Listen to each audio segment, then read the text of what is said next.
You know, a big thing for like black women that live a certain lifestyle, they say, oh, you're trying to be like a white lady.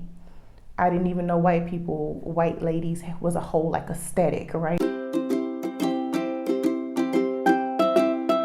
Hi, I am Bad Luck Kitty. Welcome back to my YouTube channel.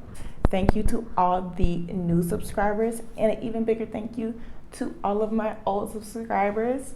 We are now family at this point. We are now family, okay? We've been rocking together now for like 5 months. So we're kind of getting into a groove of things around here. With that being said, I wanted to share a topic to you. By the thumbnail, you will know. If you know someone who has moved abroad already, and maybe you were thinking about it, maybe you never spoke up on it, and you don't want to feel like you're copying that person, but you want to move abroad as well. We will talk about how to overcome imposter syndrome, how to like take that step, right? That's what we're going to talk about today. And these tips for imposter syndrome can also be included in your everyday life, your work life, relationships, if you want to change your lifestyle, whatever it may be, publish a book, experience, whatever it may be. We've all had those moments of like, can I do this? Is this possible? Can I make this happen? And I'm here to tell you, yes, you can. You absolutely can do it because you want to. If your heart is in it, you can make it happen. So my first thing I want to talk about is owning your emotions. When it comes to honoring that fear, if you have not seen my video, the fear of moving to Mexico, I tell you, I was an emotional wreck before I took that flight, okay? I was a mess. But I own that. I learned to own that over the years. If I'm afraid, it means this is a normal reaction. Like this everyone has fear. It's what you do with those emotions that makes you a fail or a success. That makes you think to yourself, oh wow, I really overcome something, right? They always say easy money is fast money because you didn't work for it. I don't know about that because I like free money, but they say easy money is fast money because you get it easily, so you spend it because you didn't do anything to really earn it. And so it's kind of the same concept, right? Like if you don't feel any emotions, any fear, any apprehension, any anxiety, and if you don't feel those things, then how are you really going to power yourself through it, right? And the best way I find myself powering through is through self-talk. I talk to myself, me, myself, we get together and we have conversations. We have to figure out things. I'm a planner. I have to put my planner together, and then in the morning I also write in my manifestation journal. These are just things that are normal for me. This is how I own my emotions. Even being so far away from my family, even though I call my sister all the time and just be on her nerves. Hey sis. But even then, like understanding how my emotions are, writing my emotions out, getting my feelings out on paper, talking to somebody, just really sitting in it, because I have to live that life. Anytime I get ready to make a new step, YouTube, right? That first YouTube video, I don't know how many videos I made prior to posting the first one. I was just like, oh my God, can I do this YouTube thing? I don't know, da da da da da da. And I just kept feeling like all this anxiety, like, oh, it's not working for me. Okay, well, maybe it's this, and maybe it's that, and maybe it's this. I had to talk myself through it. I had to own those emotions that everything's not gonna be perfect. Things are gonna happen along the way. But the best thing I can do for myself is to do it. Because look at us now, almost 600 strong in here. And I'm super excited, super excited about that. The other thing I would say is failing does not make you a failure. If that is someone's specific quote, let me know. I looked it up, and I don't know if maybe it was how you type it certain ways and it comes up, it just said unknown, but I feel like it belongs to somebody. But yes, failing does not make you a failure, right? Because I look at failing as gained experience, in my opinion. You know what you did, and whether you did it right or whether you did it wrong, you know that I'm not gonna do that again, or I'm gonna do that again, but this time I'm gonna add that to it. I think that's the most important part, is failing. Fail forward. Now, I'm not saying fail, then go back and do the exact thing and fail again. You keep doing the same thing over and over. You're gonna get the exact same way. You can get the exact same results. But in this situation, failing does not make you a failure. You just failed at that task, or at that moment, or at that point, right? That you failed at that. But the next thing going forward, you could be so much better. I have on my channel a weight loss Wednesday, which I was gonna chronicle my journey on weight loss and all this other stuff. When I got here and life happened, I didn't start back working out consistently or getting back in the gym consistently until like the end of May, seriously in June, and consistently since July. I've been 100% at it since July.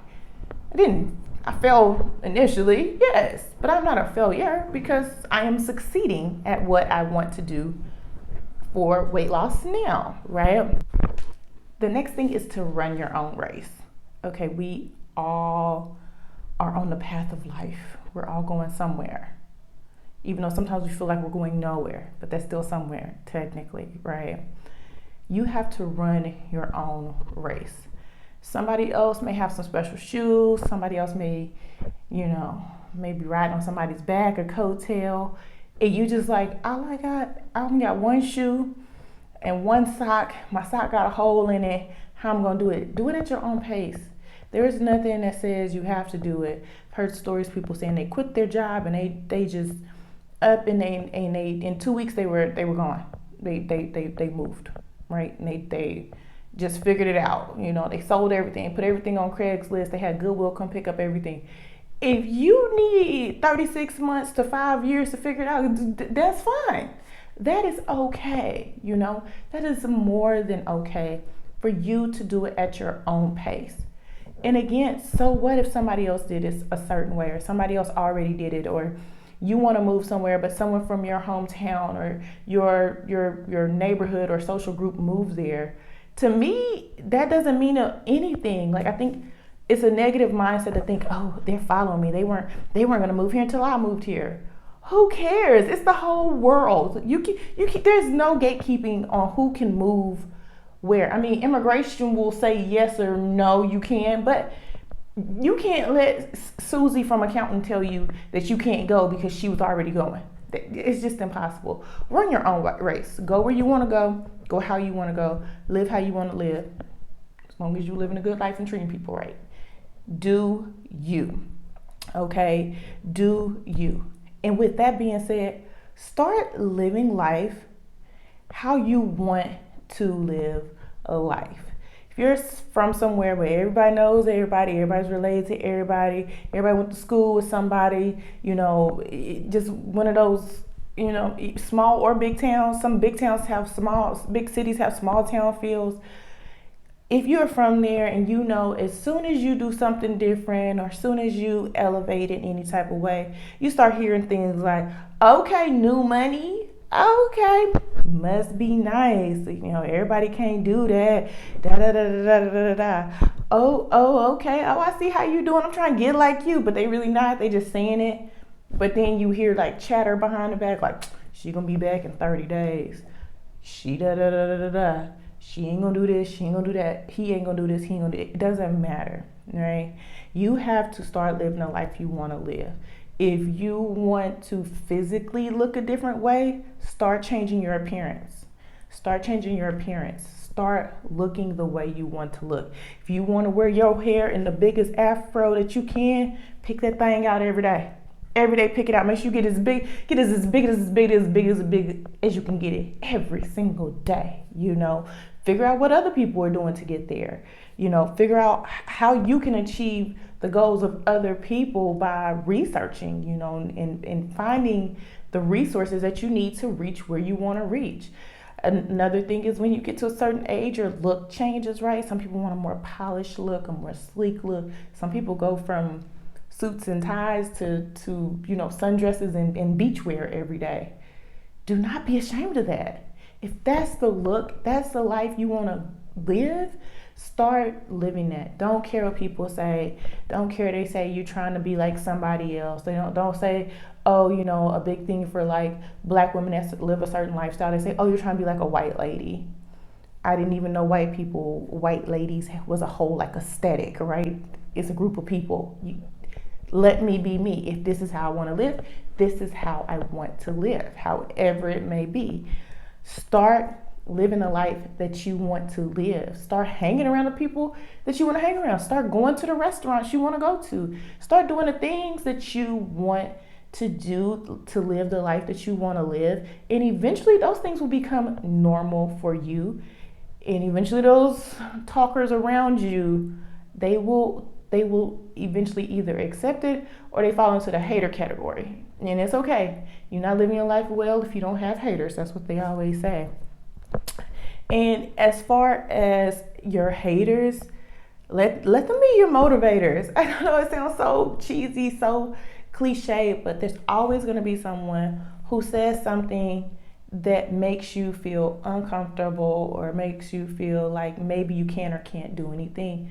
Let those people live the way they're going to live, because a lot of times they're speaking from a place of trauma. They're speaking from a place of emotional hurt. You have to let them have that and not internalize that for yourself, because then you start to accept the negative talk into your mind.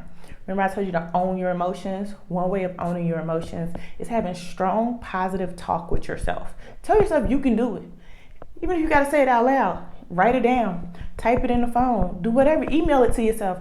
Whatever you have to do, tell yourself you can do. You can do whatever it is that you want to do.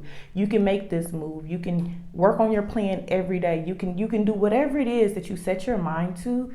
You can actually accomplish that if you have positive thoughts in your head. Some people say, oh, you have overinflated ego or you think too highly of yourself. That's, people just not thinking as highly of themselves as they should. You should not allow anyone to make you feel like you are less than a person, because you are entitled to live the best life that you want to live. And as I always say, happy people make happy neighbors. We all want happy neighbors. Nobody wants to live next door to the grouch. That's all I'm saying. We all want to live and have neighbors that make us truly happy, and we all want to be people who are truly happy. And that's it. The last thing is find happiness. If this life change that you're going to embark on, whether it's starting a new job, changing complete career fields, dating a new person, moving out of the state, moving out of the country, be happy about it. Let your happiness show on your face. I'm called Friendly McGee. I'm always happy. I am happy because I live a happy life. I live life on my terms, okay? And my family probably looking at it like, Lord, child, that's what she gonna do. I'm gonna live life on my terms. I'm going to do what makes me the most happy, okay? Thank you all for watching. I'm Bad Luck Kitty. Please like, comment, and subscribe. Until the next one.